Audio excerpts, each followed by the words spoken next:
ہوگے. رات دن سنتے رہے اس کام سے سنو اسے نکالو، اس میں کامیابی نہیں ملے گی. ہماری قوم کی سب سے بڑی کمی یہ رہی، پوری ملک کا جائزہ لیا گیا، وہاں پر یہی بات سامنے آئی کہ آج مسلمان نصیحت سن رہے ہیں لیکن عمل نہیں کر رہے ہیں. دوسری قوموں میں یہ جذبہ ہے جو اپنے مہاپروش کی بات سنتے ہیں اور اس کو عملی جامہ پہنانے کی پوری کوشش کرتے ہیں. ہمارا دھرم گرو آیا، ہمیں یہ اپدیش دیا، ہمیں یہ فرمان جاری کرا، اس کو سن کر وہ اس کو عملی جامہ پہناتے ہیں. اس لیے میرے عزیز دوستو، یہ سب سے پہلے اپنے مسلموں اور پکا ارادہ کر کے جو بھی سنو وہ عمل کرنے کی حیثیت سے سنو. اللہ تعالیٰ ملک کو بھی آپ کو بھی عمل کرنے کی توفیق عطا فرمائے. اسی آیت مقدسہ کے تحت ایمان والوں، شیطان کے نقش قدم پر مت چلنا، کیونکہ اس کا نقش قدم تمہیں برائی کی طرف لے جاتا ہے. نقش قدم کے لیے تو اللہ نے اپنا محبوب ہمارے لیے اتارا ہے. نبی کونین صلی اللہ علیہ وسلم تشریف لائے ہیں، پیروی تو ہمیں ان کی کرنی ہے اور وہی پیروی ہمیں کامیابی کی منزل دکھائے گی. ہمیں کرنی ہے شہنشاہ مدح کی رضا جوئی، وہ اپنے ہو گئے تو رحمت پروردگار کی. ان کے جو ہم غلام تھے، خلق کے امام تھے، ان سے پھرے جہاں پھرا آئی کبھی بخار میں. ہماری عزتیں کیوں مجروح ہوئی کہ ہم نے نبی کونین صلی اللہ علیہ وسلم کے نقش قدم کو چھوڑ دیا. سرکار شقیق ملکی رحمت اللہ علیہ ارشاد فرماتے ہیں کہ سرکار ابراہیم نظم رحمت اللہ علیہ بصرہ کے بازاروں سے گزر فرما رہے تھے. بصرہ کے لوگوں نے آپ کو گھیر لیا، کہا حضور پانی کی بڑی قلت اور لوگ تراہی تراہی کر رہے ہیں، کئی دن مسلسل بارگاہ خدا میں دعا مانگ رہے ہیں لیکن ہماری دعائیں قبول نہیں ہو رہی ہیں. ہم نے تو فرمایا ادعونی استجب لکم، تم مجھ سے دعا مانگو میں تمہاری دعا قبول کروں گا. قرآن کا فیصلہ ہے، دعائیں تو قبول ہوتی ہیں. علماء کرام تفسیر میں بیان فرماتے ہیں کہ جب بندہ سب کے دل سے رب کی بارگاہ میں عرضی لگاتا ہے، دعا مانگتا ہے تو اس کی دعا کو اللہ ضرور قبول فرماتا ہے. یہ بات الگ ہے کہ وہ دعا ہمارے لیے دنیا میں بہتر ہو تو یہاں قبول ہوتی ہے، ورنہ آخرت کے لیے مؤخر کر دیا جاتا ہے. حدیث پاک میں آتا ہے لوگ جب قیامت میں ان دعاؤں کا اثر دیکھیں گے جو آخرت کے لیے مؤخر کر دی تو رب کی بارگاہ میں عرض کریں گے کہ مولا کاش ہماری دنیا میں ایک کی دعا قبول نہیں ہوئی تھی تو بہت اچھا ہوتا. اللہ تو دعا کو قبول فرماتا ہے. یہ بہتر ہے کہ ہمارے لیے کون سی دعا اچھی ہے وہ میرا رب جانتا ہے، میرا مالک جانتا ہے. بندہ جب بھی اس کی بارگاہ میں دعا مانگے، کہا کہ رب نے فرمایا تم مجھ سے دعا مانگو میں تمہاری دعا قبول کروں گا، لیکن ہماری دعائیں قبول نہیں ہو رہی ہیں. کئی وجوہات کی وجہ سے دعائیں قبول نہیں ہوتی ہیں. علماء فرماتے ہیں جس قوم کی عورتیں گائیں گی، ناچیں گی، ان کے مردوں کی دعاؤں کو خدا قبول نہیں فرمائے گا. آج امت مسلمہ کے حالات کیسے بگڑ چکے ہیں. ہماری بیٹیاں سارے عام پر ڈی جے پہ ڈانس کر رہی ہے، باپ بھی دیکھ رہا ہے، بھائی بھی دیکھ رہا ہے، شوہر بھی دیکھ رہا ہے، بھائی ماں بہن دیکھ رہے ہیں اور ہماری بیٹیاں ناچ رہی ہیں. لوگوں یہی ہماری دعاؤں کی مقبولیت کی دلیل ہے کہ جن کی عورتیں گائیں گی ان کے مردوں کی دعاؤں کو خدا قبول نہیں فرمائے گا. اور میرے نبی نے فرمایا دیوس پر اللہ نے جنت کو حرام قرار دے دیا ہے. دیوس اسے ہی کہا جاتا ہے کہ جن کی بیٹیاں ناچیں اور ان کے تمام پریوار کے ذمہ دار لوگ ان کا ناچ دیکھیں، اسی کو دیوس کہا گیا ہے. دیوس پر اللہ نے جنت کو حرام قرار دے دیا ہے. دعائیں تو قبول اس لیے نہیں ہو رہی، آپ نے فرمایا تمہارے اندر بہت کمیاں پائی جاتی ہیں، ان کمیوں کی بنیاد پر تمہاری دعا رب کی بارگاہ میں قبول نہیں ہو رہی ہے. آپ نے گرانا شروع فرمایا، ارشاد فرمایا لوگوں تم قرآن پڑھتے ہو لیکن قرآن کی باتوں پر عمل نہیں کرتے. اب ہمارے اندر دونوں کمیاں، اس دور میں تو لوگ قرآن بھی پڑھا کرتے تھے، اب دو کمیاں پائی ہمارے اندر کہ ہم قرآن پڑھتے بھی نہیں ہیں اور قرآن پر عمل بھی نہیں کر رہے ہیں۔ آج ہمارا معاشرہ دیکھیے، قرآن شریف پڑھنے کا جذبہ ہمارے دلوں سے بالکل نکل چکا ہے، تعلیم و تربیت کا ہمارا بالکل من اچاٹ ہو چکا ہے قرآن سے۔ وہ قرآن پاک، وہ تعلیم و تربیت جو ہماری دنیا بھی بہتر بنائے اور آخرت بھی ہماری بہتر بنائے۔ قرآن میں تمام تعلیمات، قرآن اقتصادی، معاشی، سیاسی، تمام زندگیوں کا درس دیتا ہے تو قرآن شریف دیتا ہے۔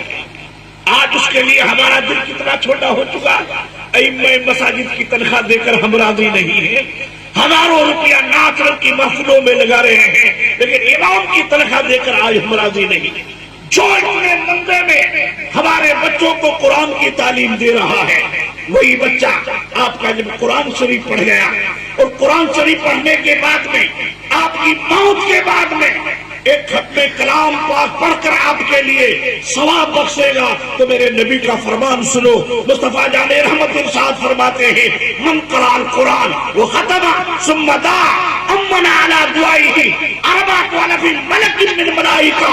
جب ایک بچہ ماں باپ پر قرآن شریف پڑھ کر بخشتا ہے، 4000 فرشتے اس کی دعا پر آمین بولتے ہیں۔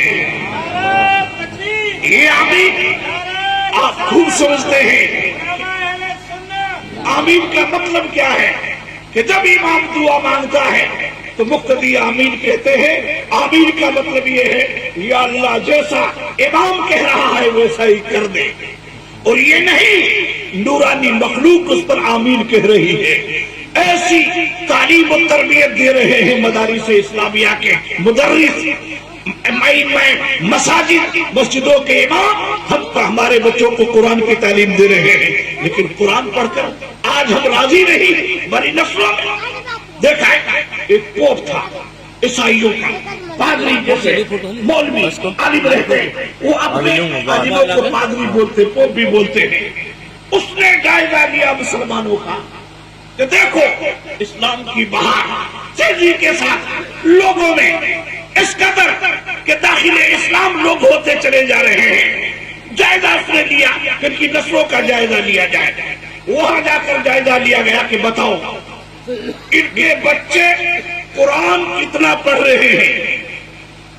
انہوں نے کہا کہ جائزہ لینے کے بعد کہا 90% بچے قرآن نہیں پڑھ رہے ہیں، نہ مدارس میں، نہ مساجد میں، یونیورسٹی اور کالجوں کے ان کے بچے اسٹوڈنٹ بنے ہوئے ہیں۔ یہاں 10% مسلمانوں کے بچے قرآن شریف پڑھ رہے ہیں۔ تو پوپ نے کیا کہا تھا کہ لوگوں فکر مت کرو، اپنے کان میں روئی ٹھوس کر سو جاؤ، وہ مسلمانوں کے بچے نہیں ہیں، وہ ہمارے بچے ہیں۔ وہ تو 90% تھا یہاں، اب تو 1% بھی کوئی قرآن شریف نہیں پڑھا رہا اپنے بچوں کو، 1% بھی اداروں میں تعلیم کے لیے اپنے بچوں کو نہیں بھیج رہے ہیں۔ یہی ہے وہ قرآن پاک جس کی تعلیم و تربیت لینے والا ایک طالب علم، جو آج ہمارے مدارس اسلامیہ کی مدرسوں نے محنت کر کے اپنا جائزہ پیش کیا ہے، جن مدارس اسلامیہ نے حصہ لیا ہے میں، اور مولانا نے اعلان بھی کیا کہ پھر آئندہ سال اور اعلان کیا جائے گا مدارس اسلامیہ کے طلبہ آئیں گے۔ یہی وہ طالب علم ہے، پڑھنے والے بچے، مدارس مساجد میں قرآن کی تعلیم لینے والا اسٹوڈنٹ اور ودیارتھی اگر کبھی گاؤں سے گزر جائے تو اس کے گاؤں میں گزرنے کی برکتوں کا عالم سنیے۔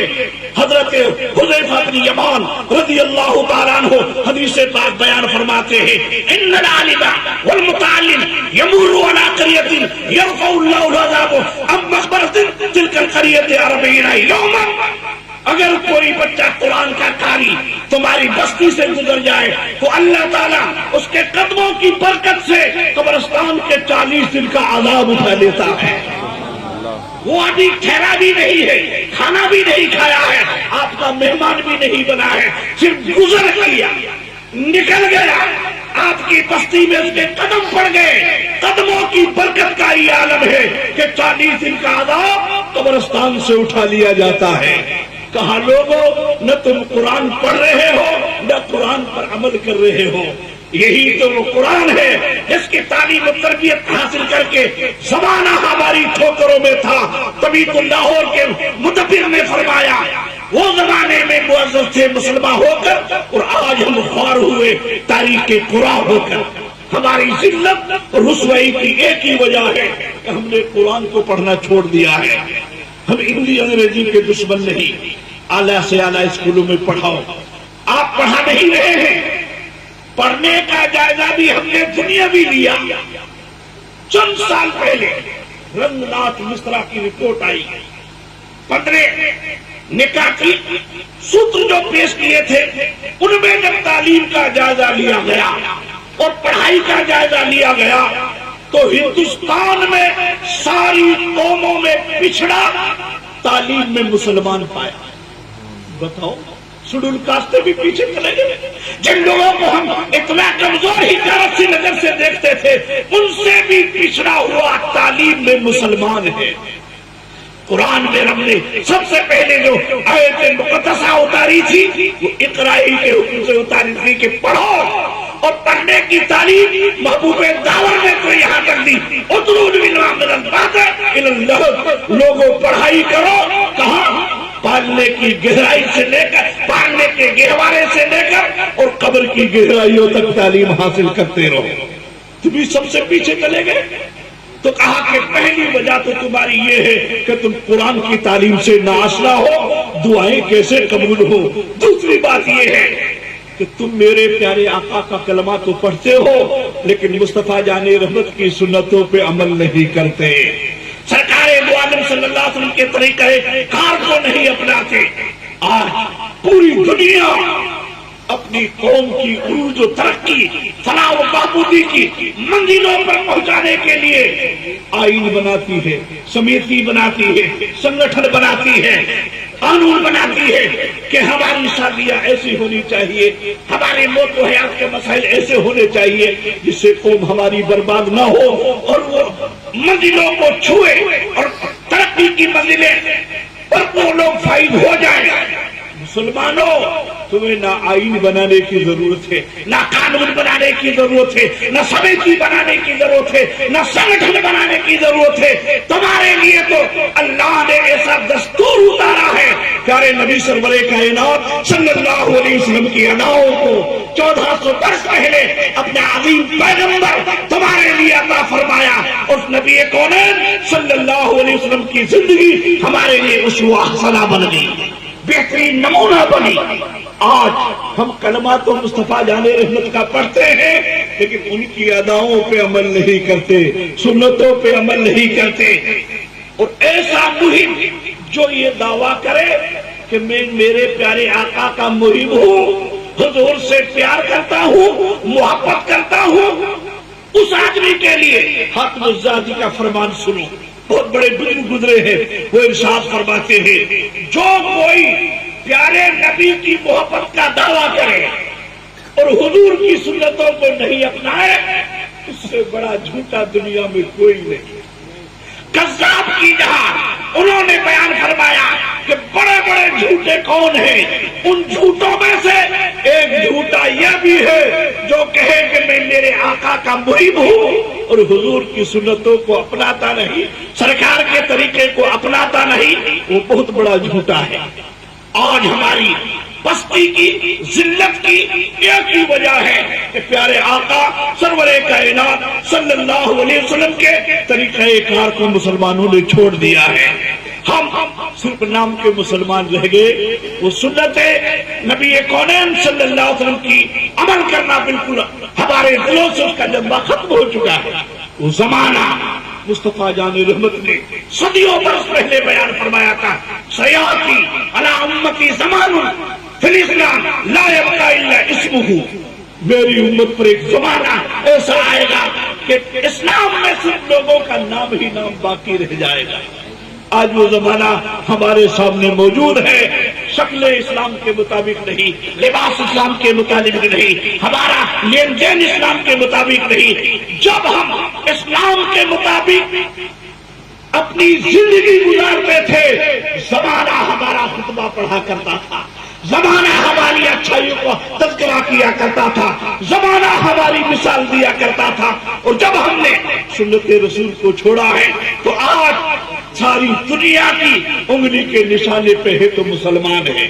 تم کو غدار بھی کہا گیا، تم کو جھوٹا بھی کہا گیا، تم کو بے وفا بھی کہا گیا۔ کیوں کہا گیا؟ اس لیے کہا گیا ہے کہ تم نے پیارے آقا سرور کائنات صلی اللہ علیہ وسلم کی اداؤں کو اپنانا چھوڑ دیا ہے۔ حاتم الذاتی ارشاد فرماتے ہیں سب سے بڑا جھوٹا ہے جو حضور کی محبت کا دم بھرے اور حضور کے طریقہ کار کو اختیار نہیں کرتا ہے۔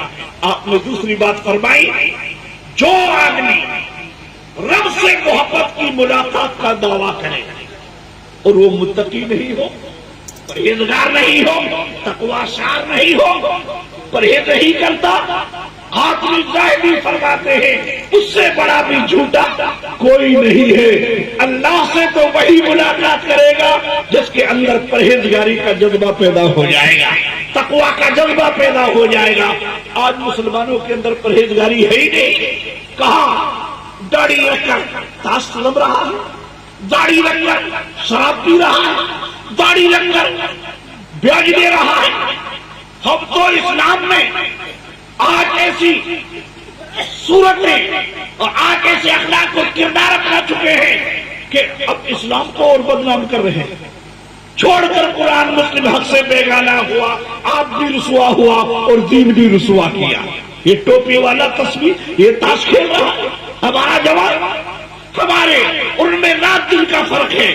آج دیکھیے دوسری قوم کا جوان صبح کھڑا ہوتا ہے 4 بجے اور روڈ پر نشاکی کرتا ہے۔ ہم جب رات میں تقریر کرنے کے لیے سے لیٹ ہو جاتے ہیں، ہندو ماحولیت چھیتر میں ہمارا گزر ہوتا ہے، 4 بجے کے بعد میں جوانوں کی لائن لگی رہتی ہے، روڈ پر دوڑ رہے ہیں۔ کوئی پولیس کی تیاری کر رہا ہے، کوئی بی ایس ایف کی تیاری کر رہا ہے، کوئی اپنی ورزش جسمانی کر رہا ہے، اپنے فزیکل فٹ کرنے کے لیے دوڑ رہا ہے، اور ہمارا جوان رات بھر فلم دیکھتا ہے اور سورج طلوع ہونے تک سو رہا ہے۔ میرے آقا نے صدیوں برس پہلے بیان فرمایا تھا، نومت صبح تب لوگوں صبح تک سو گئے تو رزق کے دروازے تم پر بند کر دیے جائیں گے۔ وہ قومیں ترقی کریں گی، ہمارا جوان کیسے ترقی کرے گا؟ ہماری ادھیڑ عمر کا آدمی، آر ایس ایس کا ادھیڑ عمر کا آدمی، ساری دنیا جب سو جاتی ہے وہ پلان بناتے ہیں، میمورنڈم تیار کرتے ہیں کہ ہمارے جوانوں کے لیے دنیاوی زندگی کے کون کون ترقی کی راہیں ہیں، پلان بنائے جا رہے۔ ہماری ادھیڑ عمر کا آدمی چوراہے پہ جا کے امام کی غیبت کر رہا ہے، چائے پی رہا ہے، دن بھر جو نیکیاں بھولے بھلیا سے کمائی تھی ان کو روڈ پر چوپال پر بیٹھ کر چوراہے پہ بیٹھ کر گنوایا ہے۔ نہ سنی تم نے میرے پیارے آقا کی حدیث، کوئی مومن کی غیبت کرے گا تو جس کی غیبت کی جاتی ہے اس آدمی کے اس کی نیکیاں کاٹ کر اس کے نامہ اعمال میں دے دی جاتی ہے۔ سرکار جنید بغدادی رحمت اللہ علیہ، کسی آدمی نے اپنی غیبت کی، آپ کو پتا چلا، شاندار کھجور منگوائے، تش دیا اور دسترخوان سے ڈھک کر کے گھر بھیجا۔ سرکار جنید بغدادی رحمت اللہ علیہ کہا کہ یہ تحفہ کہاں سے آیا ہے؟ کہ فلاں آدمی نے بھیجا ہے۔ وہ شرمندہ ہوا کہ میں نے تو ان کی برائی بیان کی تھی، بجائے ناراض ہونے کے اور مجھے تحفہ بھیج رہے ہیں۔ سرکار جنید بغدادی کی بارگاہ میں حاضر آیا، حضور میں نے فلاں وقت میں آپ کی برائی بیان کی تھی، آپ ناراض ہونے کے بجائے تحفہ بھیج رہے ہیں۔ تو آپ نے ارشاد فرمایا کہ بغیر کمائے بغیر محنت کیے تیری نیکی اللہ نے میرے کھاتے میں ڈال دی ہے، اس کے شکرانے میں نے یہ بھیجا ہے۔ ہماری ادھیڑ عمر کا آدمی تو وہاں ہوٹل میں دن بھر غیبت کر رہا ہے، امام کی توہین کر رہا ہے۔ جو تقوی شار نہیں بنے گا وہ کبھی بھی اگر رب سے ملاقات کا دعویٰ کرتا ہے تو وہ اپنے دعوے میں جھوٹا ہے۔ خدا سے ملاقات ان لوگوں کی ہوگی جن کے دلوں میں پرہیزگاری آ گئی، تقوی آ گیا، خوف خدا آ گیا۔ آگے آپ نے ارشاد فرمایا، جو کوئی مالدار اپنا مال اللہ کی رضا میں خرچ کیے بغیر اللہ کی قرب اور نزدیکی کا دعویٰ کرے وہ بھی جھوٹا ہے۔ اللہ نے مال دیا ہے، ایسی راہوں میں خرچ کرو، مدارس